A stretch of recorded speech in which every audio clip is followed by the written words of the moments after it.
একজন ব্যক্তিকে পূজা করা হয়েছে গত 54 বছর ধরে, কিন্তু মাওলানা ভাসানীরা না থাকলে শেখ মুজিব কখনো তৈরি হতে পারত না।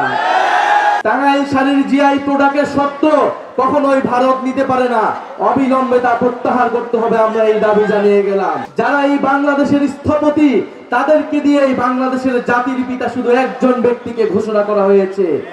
একজন ব্যক্তিকে পূজা করা হয়েছে গত 54 বছর ধরে, কিন্তু মাওলানা ভাসানীরা না থাকলে শেখ মুজিব কখনো তৈরি হতে পারত না। যেই 69-এর গণ অভ্যুত্থানের মধ্য দিয়ে আওয়ামী লীগ নেতৃত্ব নিয়েছে, সেই 69-এর গণ অভ্যুত্থানের অন্যতম কারিগর ছিলেন, নেপথ্যের পুরুষ ছিলেন মাওলানা ভাসানী। মাওলানা ভাসানী কৃষকদের জন্য লড়াই করেছিলেন, শ্রমিকদের জন্য লড়াই করেছিলেন, গণমানুষের লড়াই করেছিলেন। আমরা মাওলানা ভাসানীর সেই আদর্শকে ধারণ করে জাতীয় নাগরিক পার্টি বাংলাদেশকে এগিয়ে নিয়ে যেতে চায়। মাওলানা ভাসানী শুধু রাজনীতিবিদ ছিলেন নাই, তিনি ছিলেন একজন রাজনৈতিক দার্শনিক। তিনি রবীন্দ্রনাথের কথা বলেছিলেন, দায়িত্বের রাজনীতির কথা বলেছিলেন, যে আমাদেরকে দায়িত্ব নিতে হবে, আমাদের প্রাণ প্রকৃতির সমাজ এবং আমাদের আশেপাশের মানুষের দায়িত্ব নিতে হবে। সেই দায়িত্ব এবং দরদের ভিত্তিতে নতুন সমাজ, নতুন দেশ গড়তে হবে। সেই নতুন বাংলাদেশের কথাই জাতীয় নাগরিক পার্টি বলে যাচ্ছে। বান্ডেল থাকলে প্রতি সেনমানিতে টাকা বাঁচবে। বিকাশ সেনমানি বান্ডেল কিনে জিতুন প্রতি লেনদেনে। প্রিয় সংগ্রামী বন্ধুগণ, আমরা মাওলানা ভাসানীকে বাংলাদেশের অন্যতম স্থপতি, বাংলাদেশের অন্যতম ফাউন্ডিং ফাদার্স মনে করি। বাংলাদেশের কোনো একজন জাতির পিতা নয়, বাংলাদেশে অনেকজন জাতির পিতা রয়েছে, তার মধ্যে অন্যতম রয়েছে মাওলানা ভাসানী। সংগ্রামী বন্ধুগণ, আমরা গতকাল এসে মাওলানা ভাসানীর কবর জিয়ারত করেছি এবং মাওলানা ভাসানীর সেই দরবার হলে আমরা বসেছি কৃষকদের সাথে, আমরা বসেছি তাঁতি শিল্পীদের সাথে। আপনারা জানেন, এই টাঙ্গাইল ছিল কৃষক আন্দোলনের সূতিকাগার। টাঙ্গাইলে কৃষকরা সংগঠিত হতো, কিন্তু এখন বাংলাদেশে কোনো শক্তিশালী কৃষক সংগঠন নাই। ফলে কৃষকদের কথা বলার কোনো প্ল্যাটফর্ম নাই। কৃষকরা তাদের ন্যায্য অধিকার পায় না। বীজ, সার এগুলোর দাম বেড়েছে, সরকারের থেকে ভর্তুকি পাওয়া যায় না, এবং কৃষকরা যখন বিক্রি করতে যায় তখন মধ্যস্বত্বভোগীদের তাড়নায় তারা সেই ন্যায্য মূল্য পায় না। আমরা এমন একটা বাংলাদেশ চাই যেখানে কৃষকদের ন্যায্য অধিকারটা আমরা আদায় করতে পারবো। সার্জিস আলম তাঁত শিল্পের কথা বলেছেন। এই টাঙ্গাইলের শাড়ি, যেই শাড়ি জামদানির মতো বিখ্যাত, মসলিনের মতো বিখ্যাত, সেই টাঙ্গাইলি শাড়ির জিআই প্রোডাক্ট নিয়েছে ভারতের পশ্চিমবঙ্গ।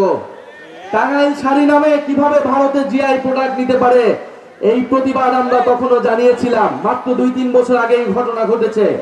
কেন ঘটেছে? কারণ আমাদের দেশের সরকার, আমাদের দেশের মানুষ টাঙ্গাইল শাড়িকে, তাঁত শিল্পকে পৃষ্ঠপোষকতা করতে পারে নাই, পুরো বিশ্বের বুকে তুলে ধরতে পারে নাই। আমাদের যে জাতীয় সম্পদ, তার মর্যাদা আমরা দিতে পারি নাই। টাঙ্গাইল শাড়ির জিআই প্রোডাক্টের সত্ত্ব কখনোই ভারত নিতে পারে না, অবিলম্বে তা প্রত্যাহার করতে হবে। আমরা এই দাবি জানিয়ে গেলাম। আমরা তাঁত শিল্পকে পুনরুদ্ধার করতে চাই, আমরা কৃষকদেরকে নতুন করে সংগঠিত করতে চাই, কারণ আমরা জানি কৃষকরা বাঁচলেই দেশ বাঁচবে। আমরা বাংলাদেশে খাদ্য সার্বভৌমত্ব অর্জন করতে চাই, কারণ আমরা কি উৎপাদন করি, কিভাবে তা বন্টন হবে এবং কৃষকরা ন্যায্য মূল্য পাবে কিনা, এর উপরে নির্ভর করবে বাংলাদেশের ভবিষ্যৎ। টাঙ্গাইলে এসে আমরা আরেকটা কথা বলতে চাই। এই যমুনা নদীর পারে টাঙ্গাইল নদী ভাঙনের কবলে পড়েছে দীর্ঘদিন ধরে।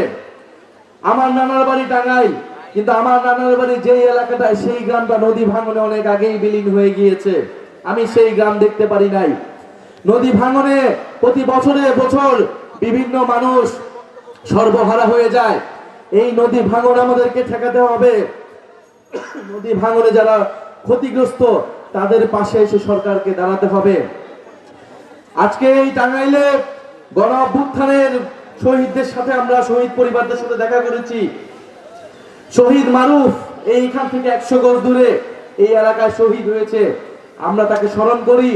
টাঙ্গাইলে 9 জন শহীদ রয়েছেন, আপনাদের এলাকার সন্তান, যারা গণ অভ্যুত্থানে ফ্যাসিস্টদের বিরুদ্ধে লড়াই করেছে। আমরা সে সকল শহীদদেরকে ধারণ করে নতুন বাংলাদেশ তৈরি করব, এই শপথ আমরা টাঙ্গাইলে নিয়ে যাচ্ছি। মাওলানা ভাসানীর যে অসমাপ্ত কাজ, মাওলানা ভাসানী, শেরেবাংলা ফজলুল হক, আবুল হাসিমদের যে প্রত্যাশিত বাংলাদেশ, সেই বাংলাদেশ আমরা তৈরি করব, এই শপথ আমরা নিচ্ছি। বক্তব্য শেষ করার আগে আরেকটি কথা বলতে চাই। আপনারা দেখেছেন কয়েকদিন ধরেই রংপুরের গঙ্গাছড়া একটি উপজেলায় আমাদের হিন্দু জনগোষ্ঠীদের বাসভবনে বাড়িঘরে হামলা চালানো হয়েছে, লুটপাট চালানো হয়েছে। আমরা এর তীব্র নিন্দা জানাই। ধর্ম অবমাননার অভিযোগে আমাদের নবীজিকে সেখানে কটূক্তি করা হয়েছে। আমাদের নবীজিকে যদি কেউ কটূক্তি করে, আমাদের ধর্মকে যদি কেউ অবমাননা করে, আমরা অবশ্যই তার বিচার চাই।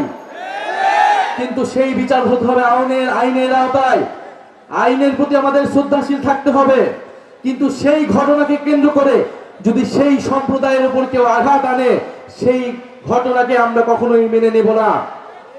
আমাদের ধর্ম এটাকে পারমিট করে না। আমাদের ধর্মে বলা আছে, পিতার অপরাধের জন্য পুত্রকে দায়ী করা যাবে না, পুত্রের অপরাধের জন্য পিতাকে দায়ী করা যাবে না। অন্য ধর্মের উপর আঘাত দেওয়া, আমাদের এই নবীজি আমাদেরকে এই শিক্ষা দেয় নাই। নবীজি সবসময় অন্য ধর্মের মানুষের নিরাপত্তা নিশ্চিত করতেন। ফলে এই ঘটনা যারা ঘটাচ্ছে তাদের উদ্দেশ্য ধর্মীয় নয়, তাদের উদ্দেশ্য রাজনৈতিক, তাদের উদ্দেশ্য সাম্প্রদায়িক, এবং তাদের উদ্দেশ্য হচ্ছে লুটপাট করা। এই রাজনীতি শুরু করেছিল আওয়ামী লীগ, সংখ্যালঘুদের জমি দখল এবং লুটপাটের রাজনীতি এবং বিচার না করার রাজনীতি। আমরা আজকের সমাবেশ থেকে বলতে চাই, রংপুরে যারা এই ঘটনা ঘটাচ্ছে তাদেরকে অবশ্যই বিচারের আওতায় আনতে হবে। যিনি ধর্ম অবমাননা করেছেন তাকেও বিচারের আওতায় আনতে হবে। আমরা ধর্মীয় সম্প্রীতির বাংলাদেশ গড়তে চাই, ইনসাফের বাংলাদেশ গড়তে চাই, বৈষম্যহীন বাংলাদেশ গড়তে চাই। ইনকিলাব জিন্দাবাদ, এনসিপি জিন্দাবাদ, মাওলানা ভাসানী জিন্দাবাদ।